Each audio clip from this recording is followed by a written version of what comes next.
మనకు ఆపద వస్తే గుడికెళ్తాం, దేవుడిని మొక్కుతాం, బాధలను చెప్పుకుంటాం. అలాంటి దేవుడికే రక్షణ లేకుండా పోతోంది. వర్షాకాలం వచ్చిందంటే చాలు ఆలయాలన్నీ కుంగుతున్నాయి. ఎంతో చరిత్ర కలిగిన అలనాటి కాకతీయ కట్టడాలు కుప్పకూలుతున్నాయి. దీనికి వరుణ దేవుడితో పాటు అధికారుల నిర్లక్ష్యం కూడా తోడు కావడంతో ఆలయాల పరిస్థితి అగమ్య గోచరంగా మారుతోంది.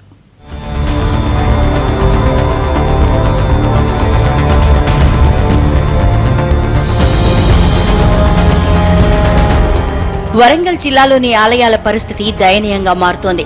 కాకతీయుల కాలంలో నిర్మించిన ఆలయాలు వర్షాలకు దెబ్బతింటున్నాయి. కొన్ని ఆలయాల ద్వారాలు కూలిపోతుంటే మరికొన్ని ఆలయాల పైకప్పులు ప్రమాదకర స్థాయికి చేరుతున్నాయి. వెంకటాపురం మండలం పాలంపేటలోని రామప్ప దేవాలయం గర్భగుడిపైన నిరంతరం నీళ్లు కురుస్తూనే ఉన్నాయి. వర్షం ఆగినా అక్కడ మాత్రం వర్షం నీటి చుక్కలు పడుతూనే ఉన్నాయి. దీంతో ఆలయ పునాదులు దెబ్బతినే ప్రమాదం ఉందని అంటున్నారు స్థానికులు. 8 ఏళ్ల క్రిందట రేచర్ల రుద్రుడు నిర్మించిన రామప్ప ఆలయం చాలా ఏళ్లుగా చెక్కు చెదరలేదు. అయితే గత కొంతకాలంగా ఆలయంపై చీమలు పుట్టలు పెట్టడం, ఇటు వానలు కురుస్తుండటంతో పునాదులు కదులుతున్నాయి. గర్భగుడితో పాటు ఆలయ ప్రధాన ద్వారం, గర్భగుడి ముందున్న శిల్పాలు, పిల్లర్లు కూడా వర్షానికి దెబ్బతింటున్నాయి.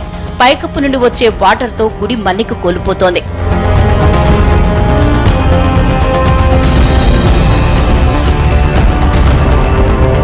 గణపురం మండల కేంద్రంలోని కాకతీయ కాలం నాటి రెడ్డిగొళ్ల పైకప్పు కూలిపోయింది.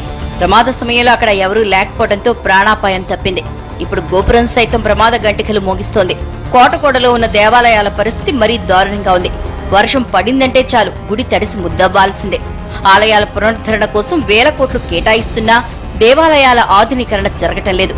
ఇప్పటికైనా ప్రభుత్వం గుళ్లను సుందరీకరించాలని అంటున్నారు. పురావస్తు శాఖ అధికారులు ప్రభుత్వం దృష్టి పెట్టి ఆలయాలన్నింటినీ సంరక్షించాలని కోరుకుంటున్నారు స్థానికులు.